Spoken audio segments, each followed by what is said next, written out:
Boa noite a todos, aqui é o Muzi, sou o chairman do AI Summit e é um prazer hoje estar aqui com vocês. A gente está recebendo aqui 3 pessoas de um nível extraordinário, a gente vai curtir muito o podcast de hoje. E como é nossa tradição hoje aqui no AI Summit Podcast, eu vou pedir para os nossos convidados se apresentarem, começando aqui pelo nosso decano, o professor Anderson, que foi reitor do ITA. Depois a gente vai falar com o Leandro, depois o Dixon. Então, queria, Anderson, para você se apresentar, fala um pouco da tua história, o tempo que você precisar, porque aqui você manda no podcast. Ok, Muzi, obrigado aí pelo convite. Prazer estar aqui com o Dixon, com o Leandro e também toda a audiência aqui presente, né? E também que vai estar assistindo depois aí pela internet. Então, meu nome é Anderson, eu sou engenheiro, sou professor do ITA já há 20 anos, sou diretor do IPT, Instituto de Pesquisas Tecnológicas. Fui reitor do ITA por 8 anos e deixei agora em janeiro e desde então estou aqui em São Paulo agora no IPT. O IPT ele tem bastante relacionamento com a indústria. Ele fica dentro da USP, na cidade universitária, uma empresa pública ligada ao governo do estado de São Paulo. Tem um orçamento de 300 milhões de reais, 1.000 funcionários, boa parte deles dedicados aí à parte de pesquisa e desenvolvimento. E também sediamos várias empresas lá dentro. A gente tem lá sediadas lá no programa IPT Open, que eu dirijo, inclusive. Nós temos 14 empresas grandes, dentre elas a Google, a VEG, a Vale. Temos também uma faculdade de tecnologia, o Intel, que é do Banco BTG, uma faculdade bem moderna, dentre as principais. Inclusive, saiu uma matéria agora na Veja esse final de semana sobre ela, muito boa. Temos a Lenovo também, a AstraZeneca, que mexe com a parte de inteligência artificial. Temos empresas também ligadas à área de materiais, e inclusive um investimento que a gente tem já só nesse programa aqui de 500 milhões de reais, do qual eu cuido, com muita satisfação e várias novidades que eu queria falar, mas vamos deixar isso ao longo do podcast aqui. Não. Prazer, então, te receber. Leandro, é com você agora. Boa noite, Muzi. Boa noite, Anderson. Boa noite, Dixon. Boa noite, pessoal. Eu acho que o Muzi me colocou numa apresentação do reitor do ITA. Eu sou empreendedor. Desde que eu fiz mecatrônica na Poli, me formei em 99. Desde então, venho empreendendo em vários negócios. Muitos relacionados lá atrás, que já usavam machine learning. A inteligência artificial ainda ela era uma coisa só de nomezinho, de estrutura, mas era só de aprendizagem de máquina, que era uma empresa voltada para a rede de saneamento, a Sharewater. Fui fundador da DowerTech, que foi uma das primeiras empresas do Brasil a fazer medidores eletrônicos de energia elétrica. Desenvolvi uma carreira ao longo na indústria em operações. Em 2019, a gente teve uma ótima oportunidade de fazer um exit para a maior empresa de medidores eletrônicos inteligentes do mundo, que é uma empresa chinesa. E desde então eu tenho me dedicado, me foquei em startups. Mais recentemente, obviamente, com o advento do ChatGPT e toda a parte de inteligência artificial, isso foi necessário para que os negócios usassem essa nova tecnologia disponível ao público, porque ela sempre esteve focada muito em pesquisas específicas ou numa inteligência artificial direcionada para resolver problemas específicos. E desde então eu faço parte da WeLab Inovação, usando Design Thinking para trazer soluções para resolver os problemas das empresas. Então seria a inteligência artificial aplicada a negócios. E, obviamente, com a experiência do Anderson, como em toda a área de tecnologia do IPT, fizemos uso de serviços do IPT desde os primórdios para aprovar o nosso medidor no Inmetro e tal. É muito legal ter esse contato contigo hoje e muito obrigado, Muzi, pelo convite. O que é isso? Prazer. Dixon. Olha, o prazer é meu aqui, viu? Primeiro te agradecer, né, Muzi? Já 34 anos juntos, né? Amizade. Muito tempo. 3 décadas de amizade. Nunca brigaram, não? Rapaz, olha, o Dixon me chamou a atenção na vida uma vez quando eu trabalhava com ele. Você vê que eu nem lembro disso. Mas é um prazer estar com pessoas tão distintas do meu mundo, né? Todo esse mundo da tecnologia. A gente está na área da saúde há 41 anos e meu Meu trajeto é começado com um amigo desde o início, quando eu conheci o Muzi, depois passar pela DAS e depois agora com a minha própria empresa, que é a Tanger. E então focado no tripé da saúde que a gente sempre fala, que é hospital, laboratório e operadoras. Então o meu mundo é esse, onde a gente transita e já fez as principais transações deste mercado de consolidação. Então é uma história que tem bastante coisas aí e que eu acho que o tema, eu estou muito curioso, porque a saúde ela depende da inteligência artificial hoje em dia. E cada dia que passa eu fico vendo quanto tem de potencial de crescimento no mundo que eu estou vivendo, né? E é isso daí. Muzi, obrigado pela tempo e vamos aprender com Anderson, com Eleandro. Não é Leandro, hein? É Eleandro. É isso aí, já nasceu tecnológico. Ô Anderson, eu vou puxar essa corda desse podcast com você porque a área de educação é uma área que me fascina, né? Eu... por ter trabalhado no IBMEC como vice-presidente, né, Unesco também, o tema de educação sempre foi transversal à minha carreira e também transformou a minha vida diversas vezes em várias fases da minha vida, né? Já falei alguns podcasts para trás aí, eu saí da extrema pobreza para presidente de empresa por conta da educação, né? Então isso é uma coisa que eu acho que a educação é algo que transforma, né?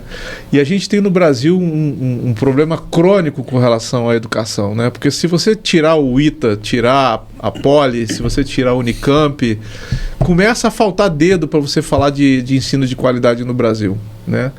E agora está vindo a inteligência artificial. Então eu tenho uma posição muito fixa com relação a isso, apesar de eu estar sempre aberto para poder discutir outras opiniões. Mas, na minha opinião, a inteligência artificial vai aumentar ainda mais o abismo que existe entre a educação privada, a educação de qualidade e a educação pública, né? É porque falta o básico da inteligência artificial, que é letramento, né?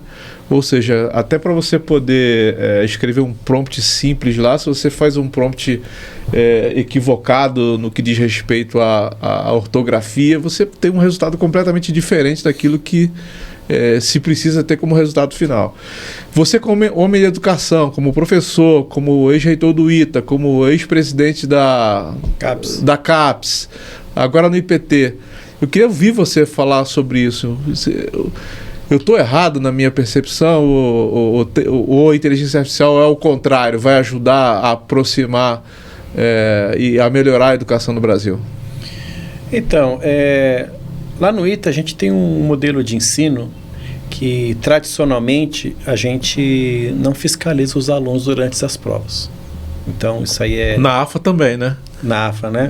Onde eu fiz. E lá no ITA não tem. Então o aluno ele pode fazer a prova em casa, ele pode fazer com consulta ou sem consulta, dependendo do que o professor define. E ele, se for na sala de aula, o professor não fiscaliza, o professor vai para outra sala e deixa os alunos soltos ali. E nós temos assim, poucos indícios de problemas. E os poucos que tiveram, a gente pune. Eu já desliguei aluno do ITA que colou já. E até mesmo porque assim, quando tem uma regra, tem que ser cumprida, né? Mas 99,9% dos casos a gente tem uma boa situação. E os professores já estão acostumados a fazer provas que os alunos precisam pensar, que precisam pesquisar, que não é a prova assim, que ela é feita assim diretamente, né? Que com decoreba, tudo isso aí, né? Então, a entrada agora do ChatGPT eu tenho visto afetar pouco ali, assim, afeta positivamente, né? Que fica muito mais fácil trabalhar, né? Acredito também que cada vez mais os cursos serão menos conteudistas e muito mais de projeto, pragmáticos, né? E porque na vida profissional a gente vai ter consulta. Vejo, por exemplo, os programadores consultam o ChatGPT durante o trabalho, na vida profissional. Então, por que você não pode usar isso durante também o curso, né, e durante as provas, né? Então, eu vejo isso aí. Agora, nas faculdades de baixa qualidade e que não tem assim, muita solidez no ensino, um ensino muito simplificado, muito massificado, eu acho que a inteligência artificial vai derrubar essas faculdades, já está derrubando. Prova disso é a queda dos valores das mensalidades, né? Ontem mesmo eu coloquei, hoje, coloquei um post no LinkedIn. Aliás, quem quiser me seguir, né, tá bem-vindo aí na nossa rede. Esse post que eu coloquei deu acho que 100 mil visualizações. Eu coloquei lá o preço do valor das mensalidades dos cursos EAD em 2013 e caindo, e agora em 2024. Em 2013, a média das mensalidades era de R$410. Hoje está em torno de R$200 a mensalidade média de um curso de graduação EAD. Aí eu coloquei, muita gente começou a me mandar mais conteúdos. Até recentemente, faz poucos minutos, um colega mandou lá uma propaganda. 3 pós-graduações por R$16,90 por mês. Né? Então eu fico imaginando, tão barata uma faculdade assim, até assusta, né? Deveria assustar positivamente. Olha que bom, né? O brasileiro consegue estudar por R$16,90 por mês. Tá mais barato fazer faculdade nesse país do que comer um Big Mac ali no McDonald's. Conclusão, baixa qualidade, ensino massificado, ensino que não tem conteúdo. Isso aí vai morrer. Esses cursos vão morrer e vão permanecer aquelas que verdadeiramente ensinam por meio de projetos, ensinam por meio de conteúdo inovador, que dão liberdade para o aluno, que estão com cursos modernos, né? Lá no IPT a gente tem o INTELI, que é o Instituto de Tecnologia e Liderança. Ele é da fundação do BTG, o André Esteves investiu R$200 milhões para criar esse curso, engenharia de computação, ciência da computação, sistemas da informação. Todo o curso é em PBL, Problem Based Learning. O ensino é por meio de projetos, não tem mais disciplinas. Você chega lá, nós temos aqui um problema, vamos resolver esse problema aqui. Os alunos buscam a teoria, pesquisa, o professor dá uma parte inicial conceitual, mas bem menor. Eu acho que esse vai ser o futuro. Mas o abismo vai aumentar do que a gente está vendo hoje? Eu acho que sim. Eu acho que vai permanecer um grupo de faculdades de boa qualidade. Vai permanecer aquelas que são caça-níquel, elas vão morrer, porque o próprio conhecimento da sociedade vai dirimir, daqui a pouco não vai ter valor nenhum. Pelo contrário, vai ser vai atrapalhar no currículo, e você vai ter um grupo de universidades, e vão surgir as novas universidades também, com outros modelos, com outras formas de trabalho, como essa do INTELI. O INTELI é uma faculdade que tem 3 anos apenas, já é uma referência já internacional. É muito parecido com a Babson College, né? O mesmo conceito, né? Eles se espelham no Olin College. O Olin College dos Estados Unidos também, que é outra, moderno também, novo. Eu acho que vão surgir cada vez mais essas novas formas de ensino, né? Por exemplo, uma inovação que eles têm, além do PBL, curso de 4 anos. Por que o mundo inteiro faz engenharia em 4 anos? Por que no Brasil não pode ter? Foram os primeiros que fizeram. No Brasil são 5 anos. 5 anos. Mas, Anderson, me diz uma coisa. Talvez eu entenda que para quem foi pro Poli, foi pro ITA, tinha uma formação básica que permitia acompanhar um curso e fazer. Se você, as universidades caça-níquel, ou mesmo essas EADs que a formação básica para entrar numa dessas universidades, ela é 0. Depois eu posso contar um caso muito emblemático na minha vida, quando o FIES entrou. Mas eu gostaria assim, como é que a gente consegue resolver esse problema, talvez, ajudando a gente das grandes universidades, das grandes corporações, que a educação, a básica, aquela que vai trazer esse aluno com conhecimento, porque a gente não vai discutir a inteligência do brasileiro, mas o conhecimento que ele chega na formação para a universidade, como é que resolve esse principal? Acho que isso talvez aumente ainda mais o abismo.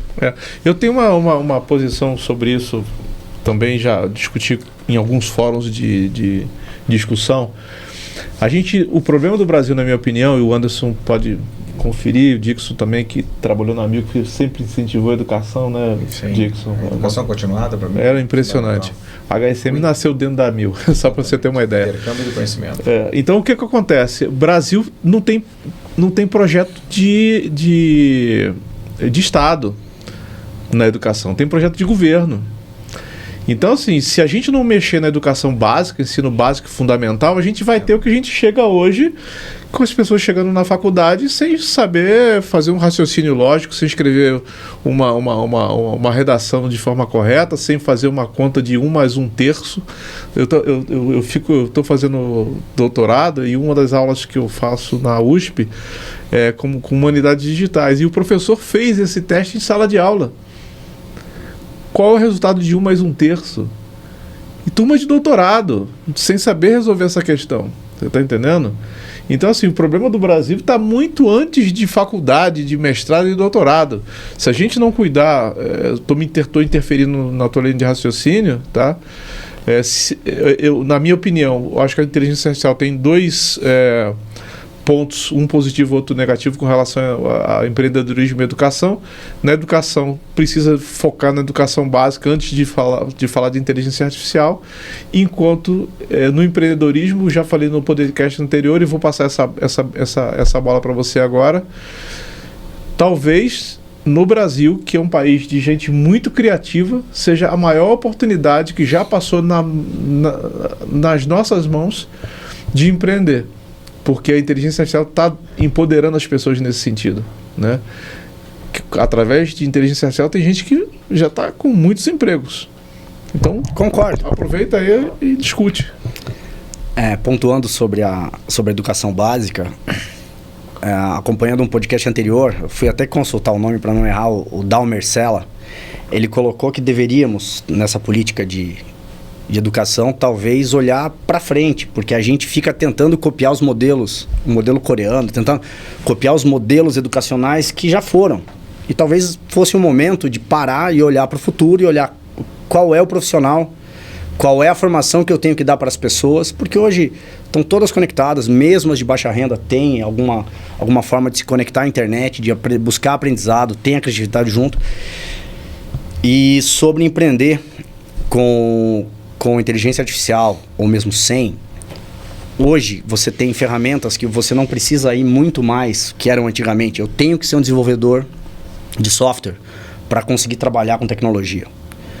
Hoje a inteligência artificial, não apenas ela, mas todo o ecossistema que foi desenvolvido em torno dele, você tem muitas ferramentas que são low code ou no code, que seriam o mínimo que você tem que entender sobre negócio. Então você focaria no problema, na solução, entenderia sobre aquilo, usaria ferramentas muito intuitivas de design da solução e já conseguiria ter uma empresa, uma startup para você colocar no mercado, fazer um MVP, buscar investimento. E isso com low code. Um no code ele seria muito mais vinculado a serviços e negócios, onde você teria um site muito mais facilmente executado, uma transação financeira simples de um gateway de pagamento, onde você vai só integrar ele ao teu sistema. Mas eu enxergo que o desenvolvimento da nossa cadeia de startupeiros, ela estava muito focada. Hoje eu precisaria ter 3 pessoas, uma para cuidar de administração, uma para cuidar de, geralmente, finanças, relação com investidores, e a terceira que seria o desenvolvedor. E eu acho que isso muito rapidamente está mudando. Obviamente, qualquer investidor não gosta muito de colocar dinheiro numa startup de um homem só pelo risco de negócio. Mas eu gosto muito dos conceitos de micro-SaaS. Você com algum conhecimento, você não precisa se tornar um unicórnio. Você não vai chegar e vai falar, nossa, eu vou construir uma empresa de $1 bilhão.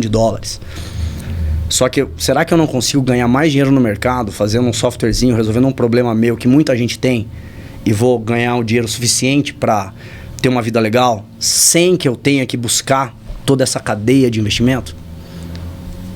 Não, a minha opinião é muito coincidente com a tua, porque eu estou vendo isso no mundo real, né? A moçada empreendendo, inclusive o empreendedorismo feminino crescendo pra caramba. Eu participo de um grupo do WhatsApp lá do Jean, não sei se você conhece o Jean Santos. O grupo dele basicamente trabalha com design, né? Inclusive a capa do livro que eu estou lançando no AI Summit agora em setembro vai ser um concurso entre os participantes daquele grupo. E você vê mulheres jovens que começam a fazer alguns prompts, daqui a pouco você vê a evolução na imagem que está sendo produzida ao longo das semanas, né? Então eu acho que essa capacidade, esse empoderamento que a inteligência artificial botou na mão dos empreendedores é algo que pode mudar a realidade econômica do país, inclusive. Pensando em conhecimento, muita gente se apegava muito a um framework, aprendia uma estrutura de desenvolvimento de negócios, que hoje a inteligência artificial ela quebrou essa barreira. Você vai conversar com o ChatGPT, como é que eu monto um plano de negócios, que você precisaria antigamente fazer uma formação, e falando muito bem da formação do Sebrae para micro e pequenos empreendedores nos mais diversos aspectos, que a gente tem envolvimento com a agência marketing. Eu sou do conselho do Sebrae e teve um evento semana passada do Conecta, que a agência fez uma apresentação lá. Você gostou? Adorei. Inteligência artificial aplicada ali para os negócios, fantástico. Bacana. Parabenizei publicamente, inclusive, lá. Poxa, que legal. Fico satisfeito em receber um elogio desse publicamente. Realmente, então, quando a inteligência artificial ela é usada, você falou sobre letramento, Muzi. É óbvio que você tem que saber o que você vai perguntar. Você vai ter que usar uma ortografia correta. E aí o nosso abismo ainda... Como é que a gente traz essas pessoas? Já está tendo uma discussão muito recente sobre... Nossa, a profissão do futuro seria o engenheiro de prompt. Ela morreu em 2 meses. Por quê? Porque já existem inteligências artificiais que vão te auxiliar a fazer o prompt. Olha, eu gostaria de fazer um prompt para resolver esse problema. E a própria inteligência artificial... Com as ferramentas, nós estamos falando nesse momento de inteligência artificial nas LLMs, que seria a interpretação de linguagem, né? A gente não está falando de inteligência artificial voltada para problemas específicos, inclusive para a área de saúde. Mas essa já evoluiu tão rapidamente que o engenheiro de prompt ele já está quase obsoleto. Ele mal nasceu, nossa, venha fazer um curso para ser engenheiro de prompt, é a profissão do futuro. Não, morreu, assim. E estamos dizendo, 2 meses foi um exagero, mas que morreu do final do ano passado, quando o ChatGPT lançou o 4, para agora, morreu, assim. Então... eu tive que jogar algumas apresentações fora. Não, mas é legal ver isso, mas as pessoas vão ter que ter E a aprendizagem é muito rápida. Relembrando algum podcast anterior seu, assim, a estrutura que é necessária para você fazer e receber informações valiosíssimas que dependiam de muita pesquisa no Google, de muita cognição para filtrar, porque, poxa, 90% das primeiras páginas do Google são pagas. Então, geralmente aquilo pode ter relevância ou pode não ter. Como é que você elege relevância para aquilo? E a LLM, ela tem um problema de alucinação, mas ela trata a relevância, que é aquilo que está sendo mais comentado, mais aparece, os tokens são mais valorizados, então ela dá um peso maior para aquilo que aparece com mais frequência. Então as pessoas estão comentando mais sobre aquilo. Obviamente, fake news é um problema violento com isso, porque se muita gente fala sobre uma coisa errada, aquilo lá vai... a inteligência artificial não vai conseguir filtrar. Mas eu vejo uma oportunidade muito boa para que as pessoas usem a inteligência artificial, mesmo que seja para trazer uma coisa no design, para mudar a marca, fazer um logo, melhorar a expressão da própria empresa. Processos. Né? Isso, mas eu estava tentando pensar nos micro e pequenos empreendedores, aquela que é uma grande massa, aquela grande massa de empreendedores que estão no Brasil hoje, que são os menos letrados. Você está vendo hoje dona de casa, né, entrando em inteligência artificial e montando business. Interessante pra caramba, business muito interessantes. Eu vi em alguns movimentos, na parte gastronômica, como é que isso está crescendo. Né? Até as fotos que hoje você produz com a inteligência artificial para poder montar cardápios, cara... Você está dispensando o fotógrafo. A agência faz isso, né? Usa a inteligência artificial para desenvolver essas coisas. Ela acaba fazendo assim, ela automatiza a rede social. Então, ao invés de você ter que se preocupar com o que eu vou publicar para o meu negócio, o que eu vou fazer todo dia, como é que vai ser, ela traz um planejamento estratégico de marketing para o seu negócio, gera foto, gera imagem, gera hashtag, gera texto. Você valida aquilo com o seu... Mas só que é tudo personalizado. Você entra com a sua história. Porque tem um problema desse, que é a massificação. Todo mundo vai ficar meio igual, porque vai ser um robô fazendo. Quando a inteligência artificial usa a tua identidade, a tua história, as tuas coisas, ela consegue gerar coisas, obviamente. É muito legal. E eu mesmo, para redigir os meus textos, às vezes, para ter ideias, vão para lá. Às vezes, para revisar o texto, vão para lá. Porque a gente pode esquecer, o Word não é tão bom assim quanto o ChatGPT para verificar se tem algum erro de português, né? Isso aí. E comentando contigo, Anderson, não tem nenhum desenvolvedor hoje que não use o Copilot, que é do GitHub lá, na verdade, várias coisas, porque o código sai 70%, 80% pronto. Você ganha em produtividade absurda. Então, ganho de produtividade sempre foi revolucionário. E nós temos que aproveitar isso. Dixon, agora é a tua vez. Olha só, antes de passar a voz para o Dixon, eu tenho que fazer algumas declarações aqui. Primeiro, o Dixon foi de uma importância gigantesca no meu crescimento profissional, né? Quando eu saí da Força Aérea Brasileira, fui trabalhar na AMIL e era piloto e queria a vaga de piloto lá do Edson e tal, e não consegui, né? Fui trabalhar na área de vendas. Passou alguns anos, 2 anos, o Dixon eu fui indicado por Dixon por um colega e ele me chamou para uma entrevista e ele me convidou para ser executivo da empresa que ele estava dirigindo, que era a ITCHEC, para poder ganhar 30% menos do que eu ganhava. E aí e a coisa é interessante porque a AMIL, ela foi fundada e dirigida por médicos e naquele momento eu percebi que se eu não pegasse essa oportunidade, eu não ia sair do lugar, porque eu não ia ter naquele momento a oportunidade de chegar a um cargo de direção dentro da AMIL. E foi exatamente o que aconteceu. Eu fui para a IT e cresci absurdamente, exponencialmente. Em poucos meses eu já estava assumindo posição de liderança, já estava indo para outro estado, daqui a pouco eu já estava implementando tecnologias que jamais tinham sido feitas no Brasil, que é o cartão inteligente. A primeira operação global de cartões inteligentes junto com a Schlumberger foi feita dentro da ITCHEC. Isso é verdade, primeiro cartão. E fui eu que trouxe isso. E assim, na sequência, a gente acabou se distanciando. O Dixon foi para a Argentina e depois foi ser presidente do DAS. Eu tive outros caminhos, mas a minha gratidão pelo Dixon é enorme e isso não tem preço. E o Dixon hoje é não só patrocinador do AI Summit, mas foi o primeiro investidor para a gente poder tirar o AI Summit do papel. Então, Dixon, queria te agradecer em público aqui. A tua generosidade, a tua visão é algo que vai sempre me emocionar. Mas agora eu vou partir para cima de você com relação à inovação. Você trabalhou 3 décadas no Grupo AMIL, mais ou menos isso, né? E na minha opinião, a AMIL foi uma das empresas mais inovadoras do ecossistema de saúde, né? E quando eu tive na MS Farmacêutica, eu tive a oportunidade de conhecer vários hubs de inovação, particularmente nos Estados Unidos, e vi muita coisa de inteligência artificial mudando o ecossistema de saúde. Eu vi, por exemplo, uma startup, por isso que eu falo que o mundo das startups, se não aproveitar esse momento agora, não vai aproveitar nunca mais. Eu vi, por exemplo, uma startup que monitorava o uso de instrumento dentro de uma sala cirúrgica para poder cobrar da operadora só o que fosse utilizado, porque hoje você tem toda a instrumentação que é cobrada, todos os instrumentos, o pacote completo, independente de uso ou não. Ou seja, as transformações na saúde, eu falo isso com muita segurança, eu acho que a inteligência artificial vai causar um impacto gigantesco em vários mercados, mas na saúde, na educação, vai ser monstruoso. Então você que é um dos caras que consolidou a AMIL nas fusões, nas aquisições, comprou o hospital e assim, conhece esse ecossistema como poucos no Brasil. Talvez você seja o maior especialista nisso hoje, sem querer puxar o saco, já puxando, né? Qual a tua visão da inteligência artificial hoje dentro do ecossistema de saúde? Antes da visão, eu tenho que te agradecer, né? É uma oportunidade, porque eu sempre acreditei em você.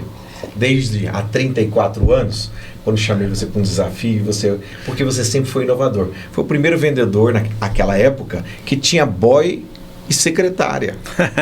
Aquilo me chamou a atenção, né?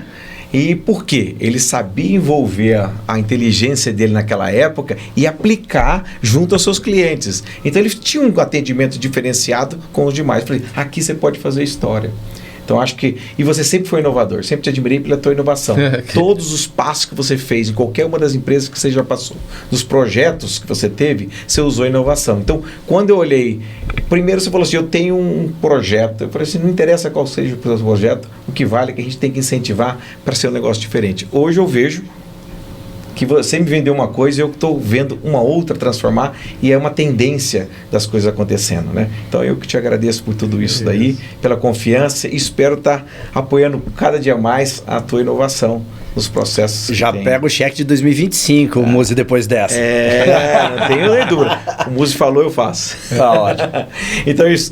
Agora, com relação à saúde, eu vejo transformação, né? Eu sou de uma época que, quando começou o ultrassom, falava que dava câncer, né? E hoje a gente tem aí robótica dentro da saúde.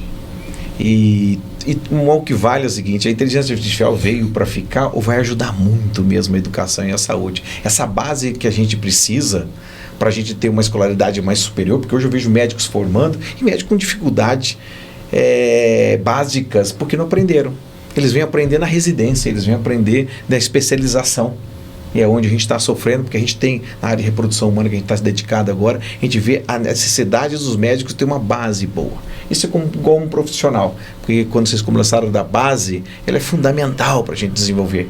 E a saúde tem muita criatividade. Nós estamos em cima disso daí, agora voltado para a área hospitalar, que tem muito. Nós temos muitos processos na área hospitalar, é complexo. O negócio mais difícil que eu conheço da minha vivência, que agora eu pude ver, você, a ITA ou outras coisas mais, vocês são mais complexos nesse sentido. Mas na nossa área, é o hospital. O hospital é complexo. O hospital é um negócio difícil, porque ele lida com a vaidade humana, que a diferença de Deus é uma linha muito tênue com o médico, até de uma pessoa operacional que não tem base escolaridade baixa. E você tem que colocar tudo isso num equilíbrio para dar melhor atenção e ser resolutivo. Então o hospital é um ambiente difícil. Eu trabalho com laboratório, trabalho com operadora, mas não se compara com o lado hospitalar. Ele vai ser muito mais beneficiado com a inteligência. Eu vejo todas as discussões, agora, por exemplo, no caso do laboratório, que é o nosso caso com reprodução humana, de toda a parte da genética, dos processos internos relacionados com a medicina reprodutiva. Então, inclusive, a escolhe os espermatozoides para poder fazer a reprodução. Exatamente, né? Escolhe os espermatozoides, os óvulos. Então, isso tudo leva a gente a ser mais eficaz. Mas tem uma coisa que eu pergunto para vocês, e a inteligência emocional diante de tudo isso? Ele vai entrar na área que eu gosto, que era da filosofia. O Muzi vai deixar de ser mediador e vai ser palestrante, vai ser o convidado nesse momento. Eu acho isso. Quando ele fala da espiritualidade, eu também gosto desse assunto, porque está tudo envolvido.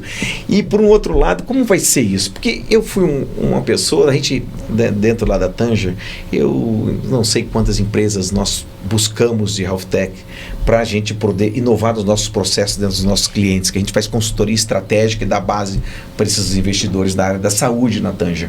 Então, em cima disso, eu precisava de ferramentas diferenciadas para eu poder ajudar mais o nosso investidor olhando a saúde distinto do tripé da saúde que a gente opera. E o que se faltava tinha só ideias. As ideias são boas, mas como implementar? Não tinha massa crítica. Não tiver experiência, então fica na teoria e não coloca a prática em cima.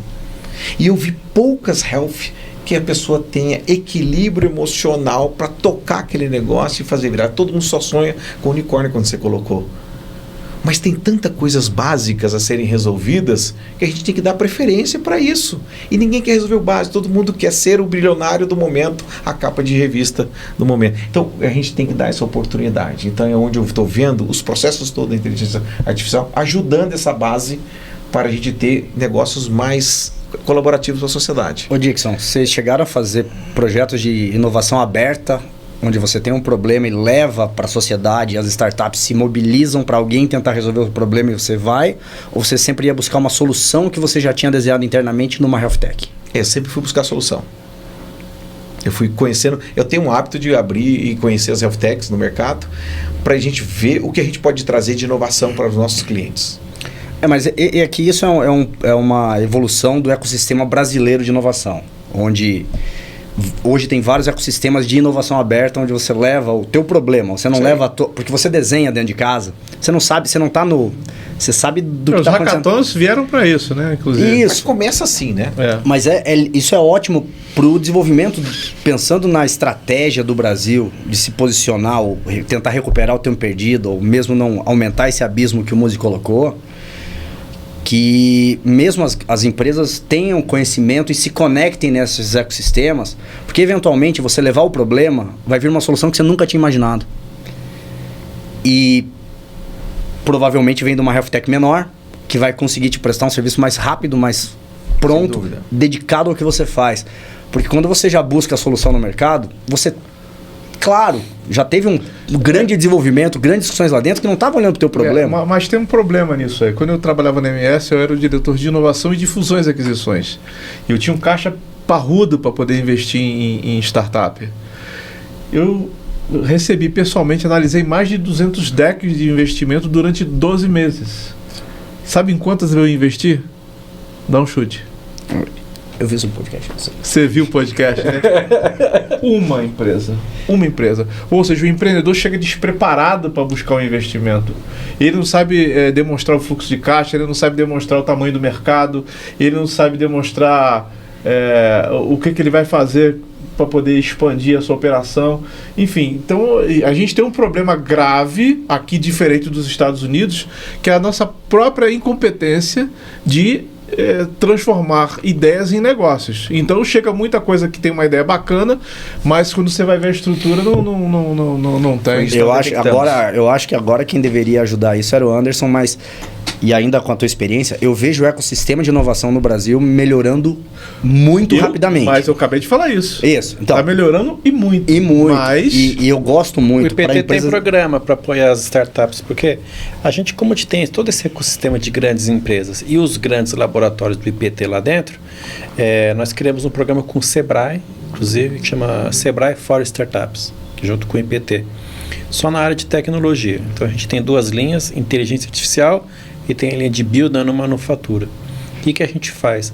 É um programa de aceleração de 6 meses, onde essas startups que têm pouco know-how, que têm pouca maturidade tecnológica, elas passam 6 meses com a gente nesse programa, elas ganham uma aceleração tecnológica, elas crescem em maturidade para que elas consigam chegar tanto nas empresas quanto nos órgãos de fomento com mais conhecimento.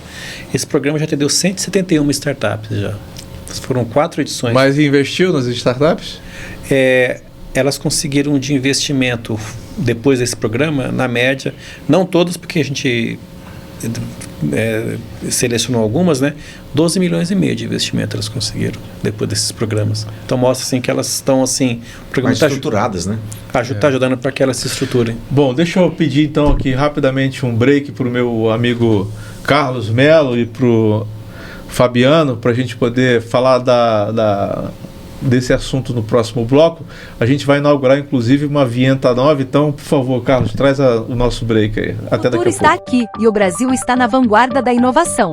Apresentamos o AI Summit Brasil 2024, um evento de destaque no campo da inteligência artificial, com o tema Conectando Ideias, Criando Futuros.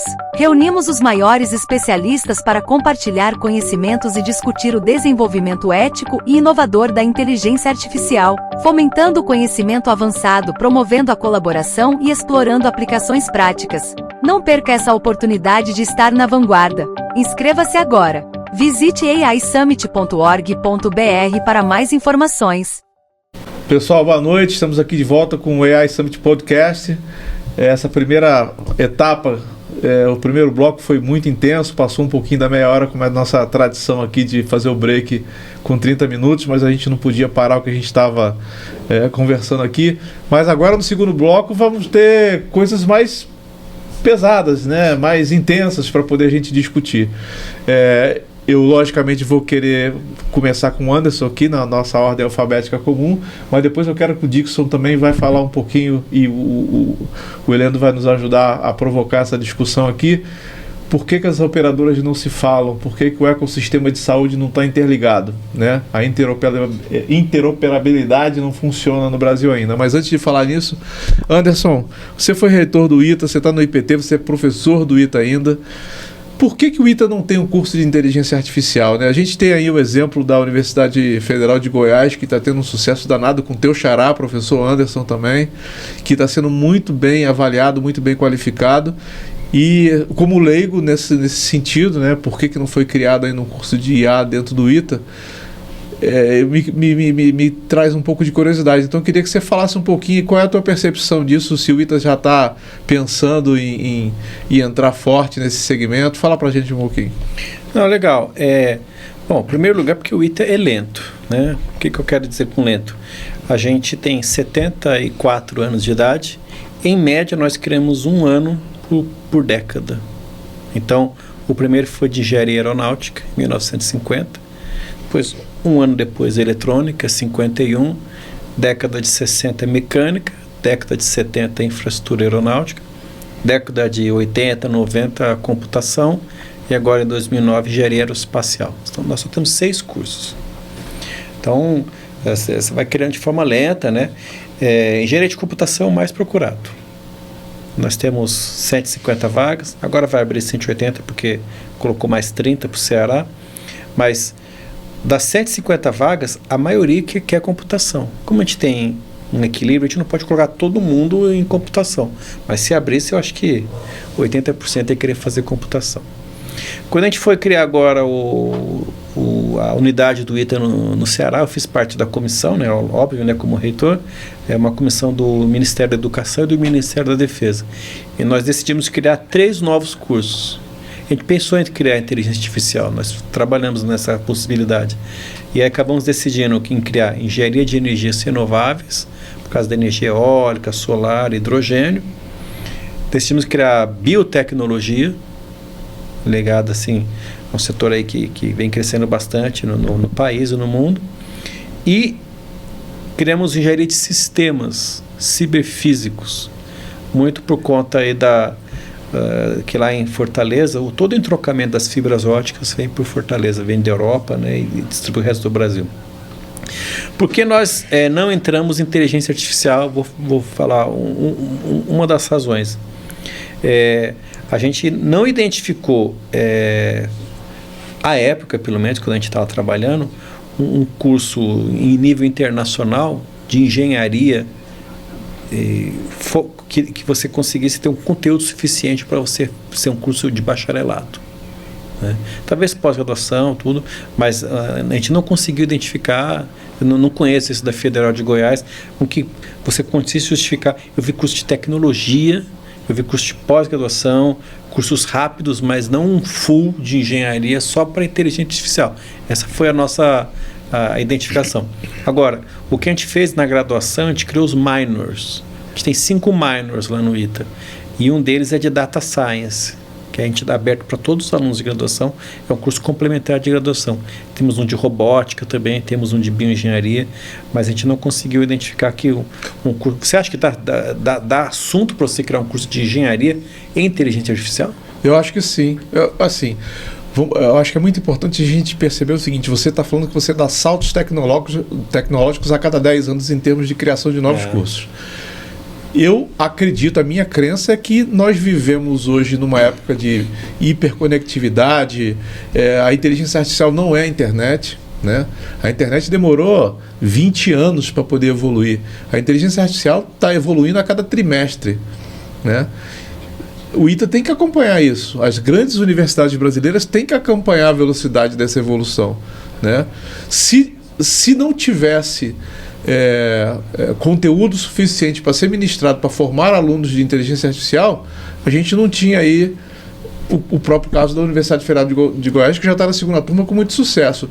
E isso não é um problema do ITA, tá? Só para poder pontuar. O Mackenzie não tem um curso de inteligência artificial e é uma das melhores faculdades do Brasil hoje, uma das maiores e melhores universidades, né? Outras universidades como Unicamp também não tem, né? Então, assim, porque internacionalmente não são muitas também, não. Pois é, não são muitas, mas você vê que a inteligência artificial está crescendo e crescendo demais. Mas, ô Muzi, você entende que... E não pode crescer sem estrutura, né? Porque o que a gente vê hoje é aquilo que a gente acabou de comentar agora. Se ao mesmo tempo está promovendo empreendedorismo, por um outro lado, a base acadêmica está fraca. É que o que eu enxergo é que o desenvolvimento da inteligência artificial está muito vinculada às grandes companhias e não dentro da universidade. Apesar das universidades pegarem os modelos abertos que foram divulgados, e hoje, claro, a OpenAI foi a primeira a divulgar código aberto e depois fechou, isso traz uma dificuldade para a academia acompanhar também. Então, talvez linhas de pesquisas indo atrás de novas tecnologias, mas já ali em cima, talvez consiga acelerar isso de uma maneira mais eficiente num primeiro momento. Obviamente, a formação sobre toda a estrutura da inteligência artificial que é feita hoje, digamos que ela não eu não acho que ela demandaria um curso, especialmente no Brasil, de 5 anos. Mas você teria que ter toda a formação. Você pegar toda a formação de Data Science, se você fizer um curso de curta duração de 1 ano, no máximo 2, aí você conseguiria formar alguém capaz de aplicar a matemática necessária para usar, especialmente em LLM, a inteligência artificial. Bom, eu vou passar a bola para o Dixon aqui, mas antes de passar a bola para o Dixon, eu tenho que falar com vocês com relação à capacitação. O Instituto Valor tem 26 cursos de inteligência artificial, de 16 e 20 horas, focado em resolver problema de negócio. diferente daqueles cursinhos de R$ 99,90. A gente saiu desse mercado, a gente não quer estar nesse mercado. Os nossos cursos têm um custo mínimo de R$ 3.900. Tá? A gente tem um MBA disso. E o MBA que ele fica, apesar dele ser 1 ano e meio, ele tem a projeção de ficar mudando as disciplinas de acordo com que a inteligência artificial for mudando. Então isso é uma visão de mercado. Tá? Isso é uma visão, eu acho que importante, inclusive. Tanto é que a gente acabou coisa de 2 meses atrás, a gente fechou contrato com ninguém menos do que o Senai. O Instituto Valor vai ser a organização responsável por capacitar os alunos do Senai Brasil. Excelente. Tá certo? Então, assim, tem alguém que está prestando atenção nisso. Então, parabéns para o Senai que está com essa visão. No intervalo, aliás, antes de vocês chegarem, a gente estava falando justamente nisso, né? Por que a AMIL cresceu tanto, pelo menos no período em que eu vivi lá dentro da AMIL, né? Porque investi em capacitação o tempo inteiro. Sempre. O tempo inteiro. A educação continuada sempre foi um mantra do negócio. Assim, você lembra de Klaus Müller, Peter Drucker, todos esses grandes autores? Os grandes autores de best-seller, eles vinham, prestavam consultoria para a companhia e levava conhecimento para a área médica. E a mesma coisa sempre foi vários nomes, Dr. Summit, a Mil Tour, lembra aquele negócio todo? De capacitar os médicos. Study Tour. Para levar médicos para os melhores centros de ensino do mundo. Johns Hopkins, Mayo Clinic, Cleveland e assim vai. E eu acho que isso daí é que transforma. Por exemplo, agora a gente está num projeto de desenvolvimento aí de uma área que está consolidando agora, que é de medicina reprodutiva. Então, nossa empresa, Sara Fértil, está consolidando clínicas e eu acredito que não é só a consolidação por uma questão física, momento de mercado, porque o maior concorrente desse mercado é o desconhecimento do tratamento. Então, nós temos, como eu vejo, eu faço uma analogia com a inteligência artificial. O maior problema da inteligência artificial é o desconhecimento. Né? Não tenha dúvida. Então, eu acho que nós temos muito que evoluir e aplicar a base de ensino. Por que você falou das empresas? Porque as empresas têm uma necessidade de melhorar a produtividade.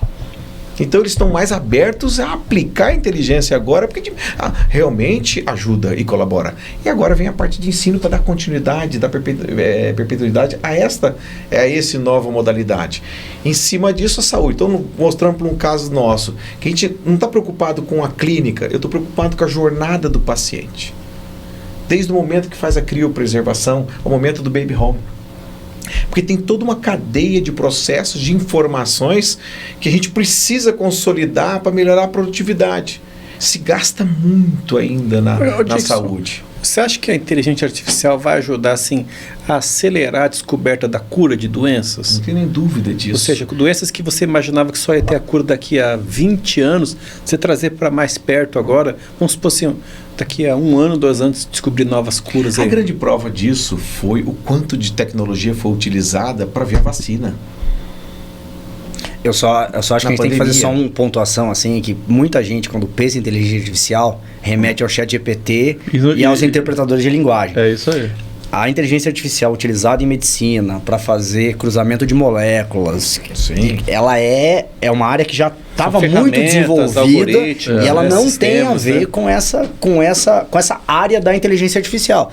Mas ela é especialmente absurda. Eu tô te falando, em 2016, quando eu estava na MS Farmacêutica, já tinha coisa muito avançada, inclusive de biotecnologia, com base em inteligência artificial. A gente está falando de 2016, são 8 anos. Só que nós temos que pontuar que todo o desenvolvimento de hardware feito para o ChatGPT, ele vai ser empregado, que antes era muito caro você ter uma infraestrutura para que você conseguisse resolver esses problemas. Então, mas hoje, com a NVIDIA trazendo novas soluções... A minha pergunta que eu faço, eu fico imaginando assim, uma pessoa que está vendo o podcast aqui tem uma doença incurável hoje.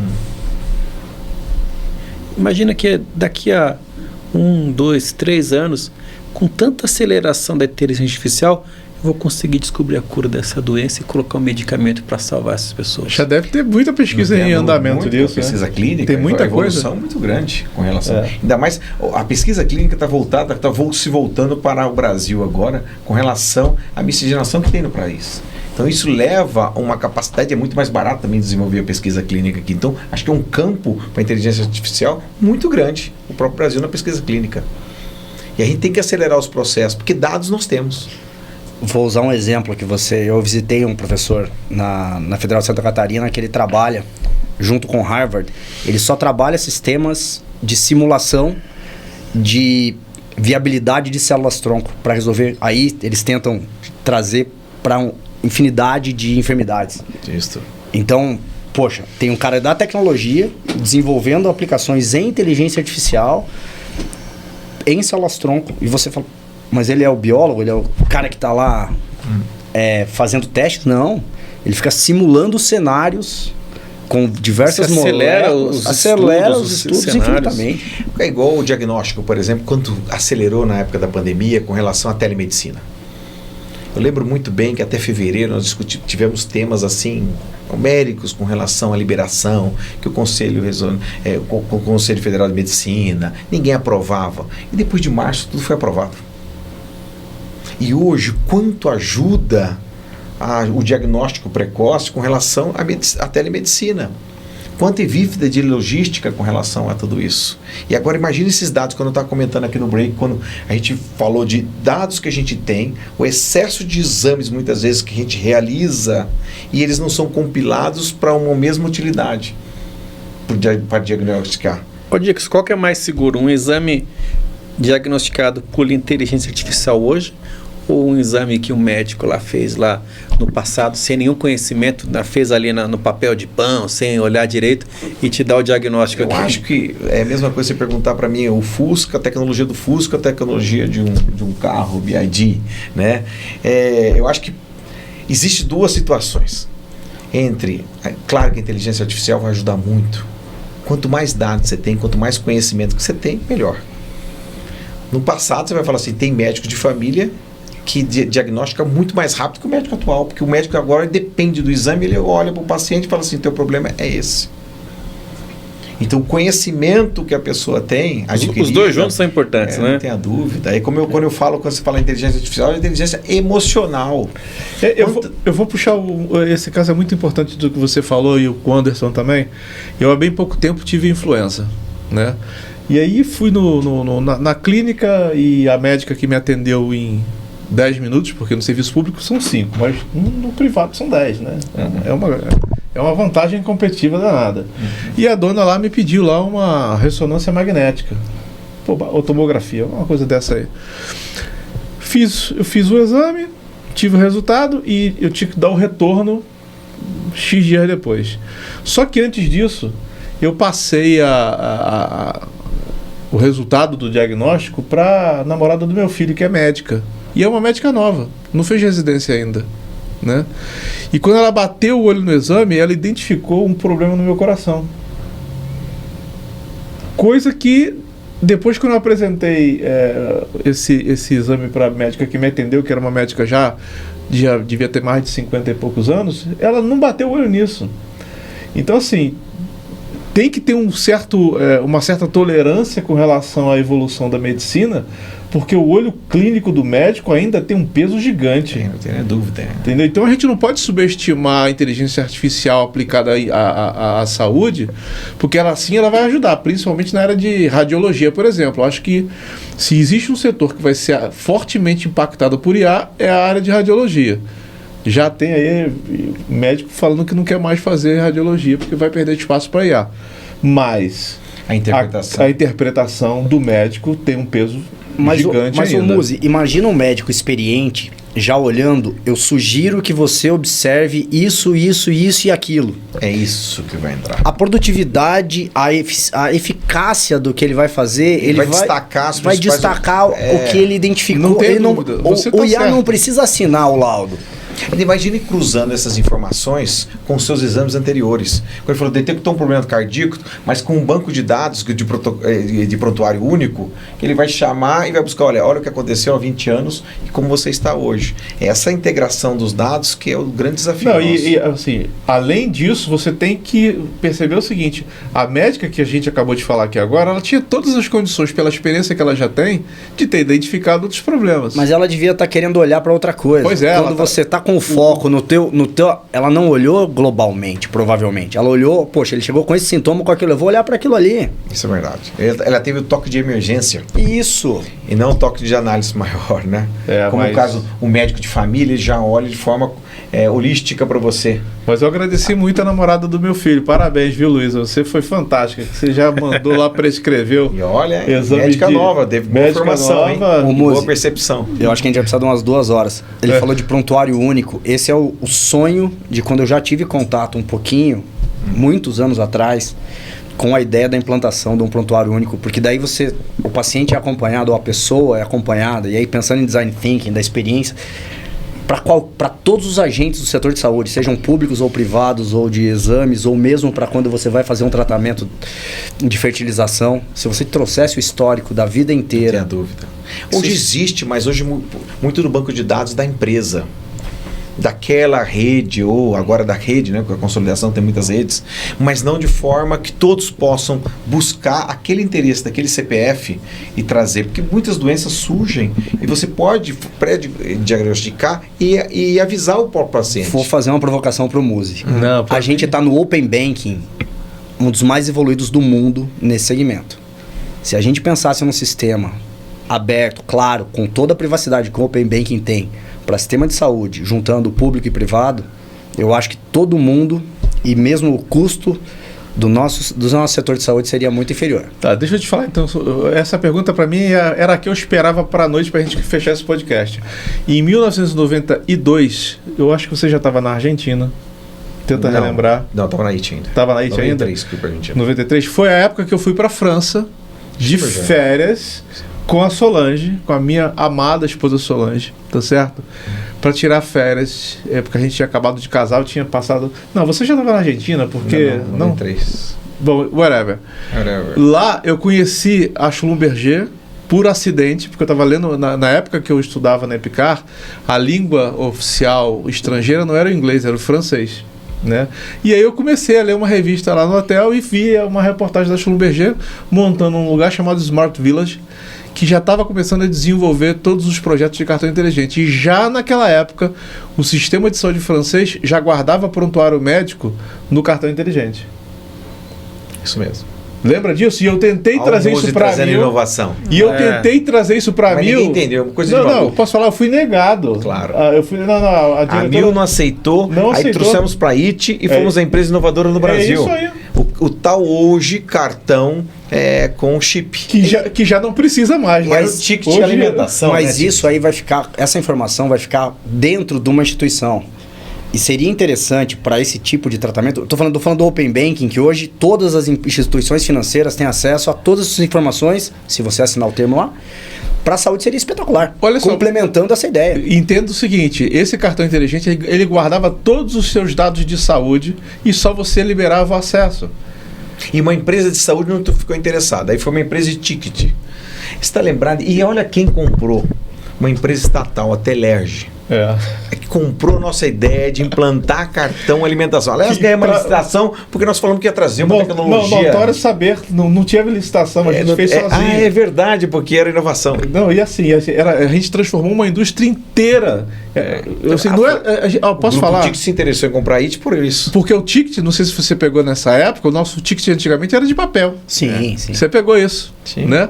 E nós fizemos a transformação inteira porque assim, era impressão em papel moeda, 1990. logística mensal de entrega, furto pra caramba, valor de seguro gigantesco, porque o valor que era roubado do carro forte. A perca. Era a perda gigantesca. De lavar roupa era um problema? Não, problema... E assim, no final das contas a gente trouxe uma tecnologia que acabou com a impressão, acabou com o pedido mensal.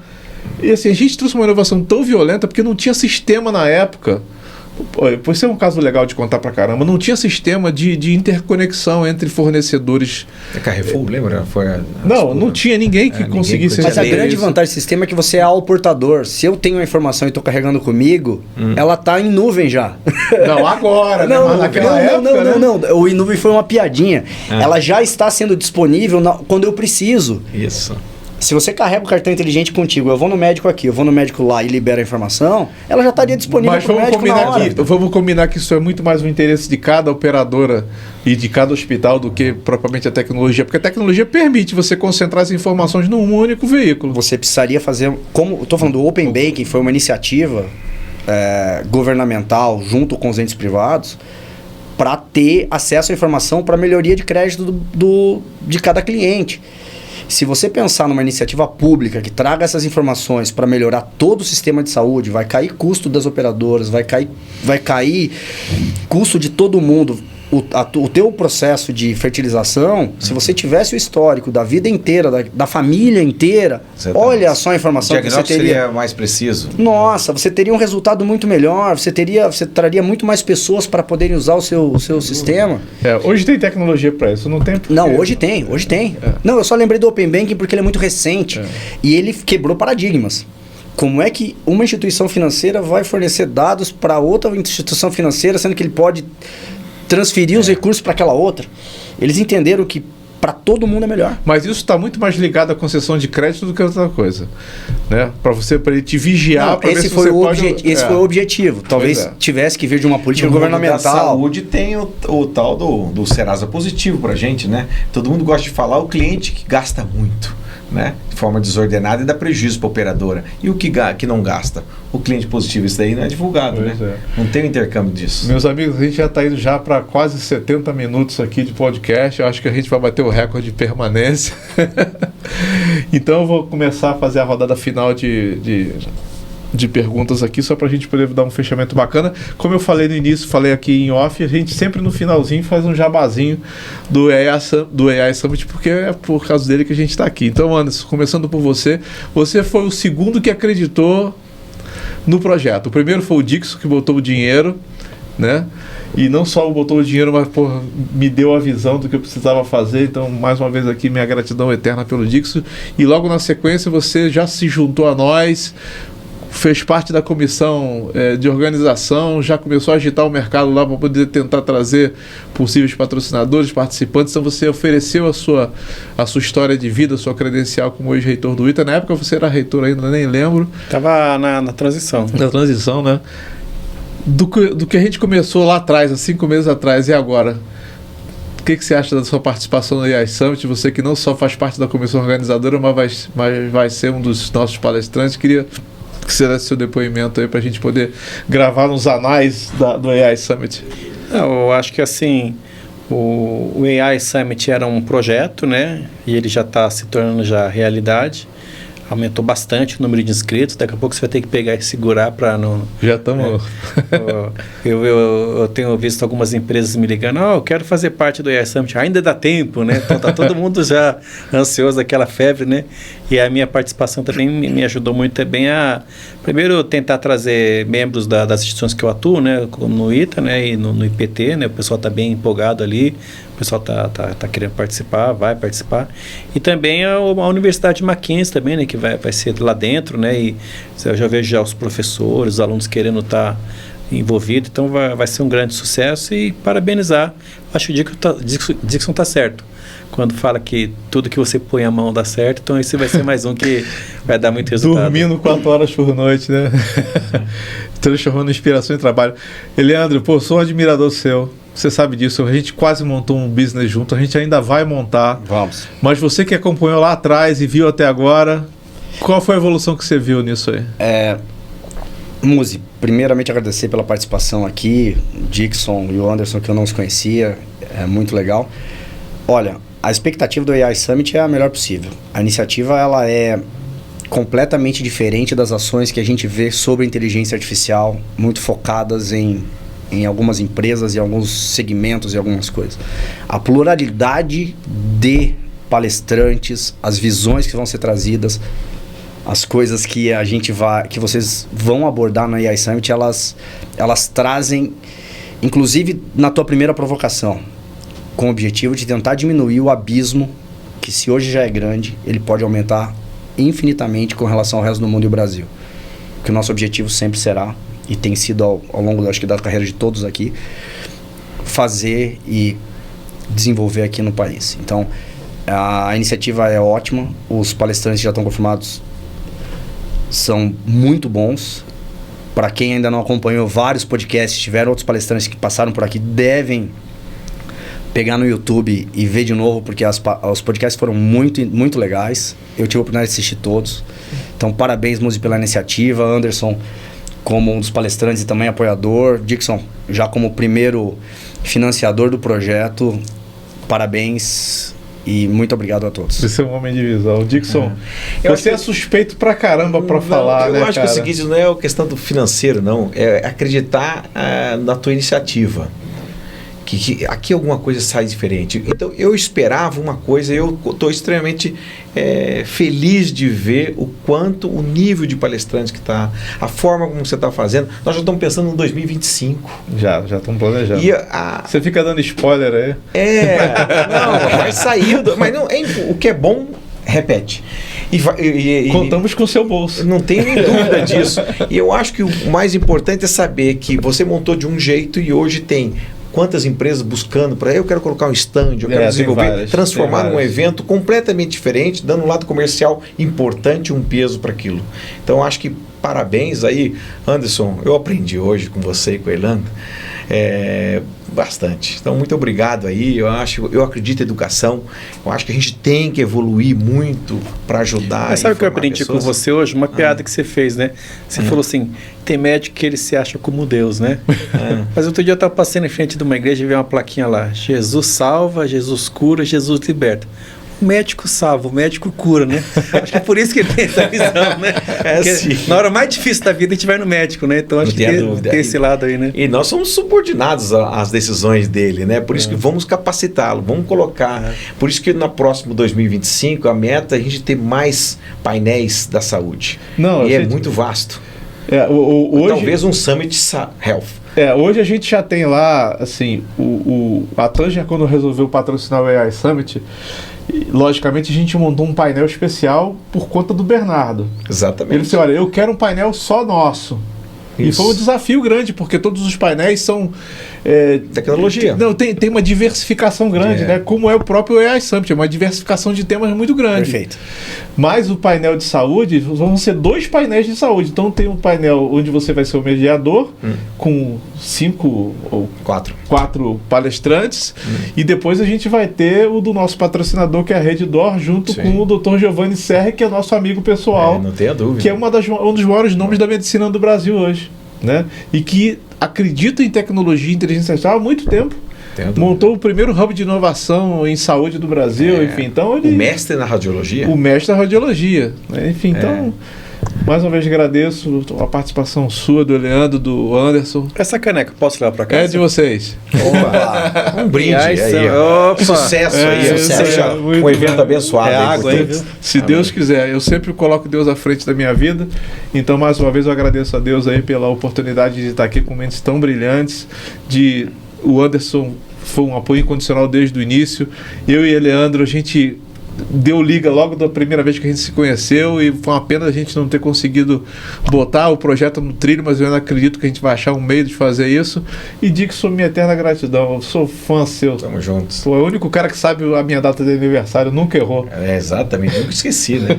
Só esquece o da esposa, mas o seu não. Da esposa é 10 de janeiro. Mas eu sei de todos. Não fala o ano, não. Fala só. O ano tem bastante tempo. Não, mas o Dixon tem uma capacidade incrível. Ele sabe, ele fala assim, Jorge Muzi, 18 de setembro de 66. Jade, 21 de setembro de junho. Ele sabe mais do que a minha própria família. Então, obrigado a todos aqui. Obrigado, Dixon, Leandro e Anderson. Mais um podcast encerrado. E eu espero que vocês curtam bastante quando vocês assistirem. Mandem suas críticas, mandem suas sugestões. Eu espero que a gente consiga continuar essa jornada aqui até o AI Summit em setembro. Até lá. O futuro está aqui e o Brasil está na vanguarda da inovação. Apresentamos o AI Summit Brasil 2024, um evento de destaque no campo da inteligência artificial, com o tema Conectando Ideias, Criando Futuros.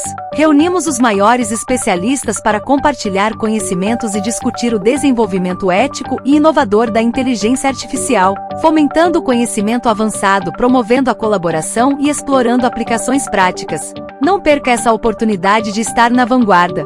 Inscreva-se agora! Visite aisummit.org.br para mais informações.